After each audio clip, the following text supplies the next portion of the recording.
Bonjour Jean-Michel. Bonjour Xavier. Donc vous êtes le président de Testoun. Oui. Donc on va parler contrôle de fin de chantier dans le cadre de la réglementation environnementale 2020 versus la réglementation thermique 2012. Donc on va comparer tout ça. Qu'est-ce qui change en 2020 par rapport à 2012?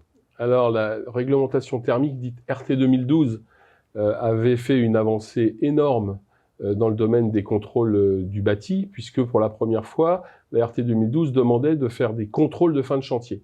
Et les contrôles de fin de chantier demandés par la RT 2012, c'était le contrôle de l'étanchéité de l'enveloppe du bâtiment, c'est-à-dire vérifier que les fuites d'air du bâti ne dépassaient pas un certain seuil réglementaire. Et donc, ceci a créé toute une nouvelle profession, notamment la profession des mesureurs de l'étanchéité à l'air, qui se sont focalisés sur cette mesure.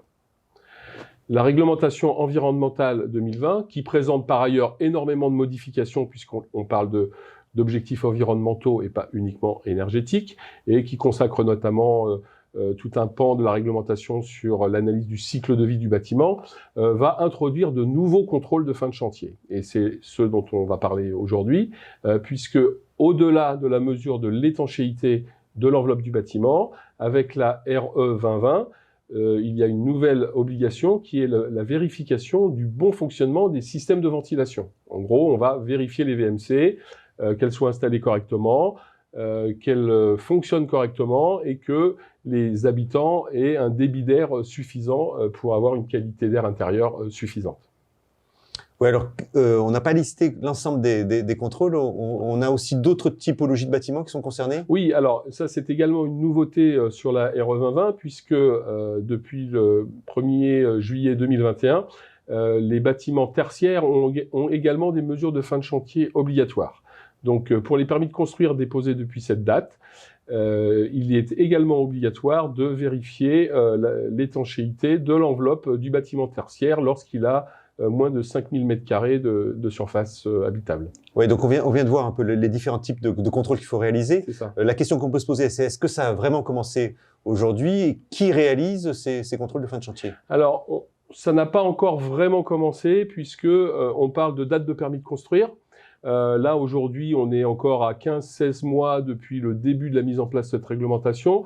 Donc, les tout premiers permis de construire RE 2020 sont en phase de construction et il y en a encore très peu qui sont en phase de fin de chantier. Sur de la maison individuelle, il y a des maisons individuelles qui sont aujourd'hui RE 2020. Sur le collectif, ce sera plutôt fin d'année, début d'année prochaine. Donc ça, c'est pour le timing.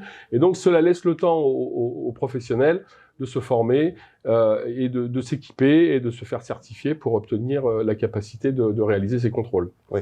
Donc justement, je sais que pour la RT 2012, il y avait sur le matériel, il y avait des grosses exigences réglementaires. Donc aujourd'hui, c'est quel type de matériel il faut utiliser et quelles sont les exigences associées? Alors, les exigences sont définies dans les référentiels réglementaires et par les certifications que doivent obtenir les professionnels pour faire ces mesures.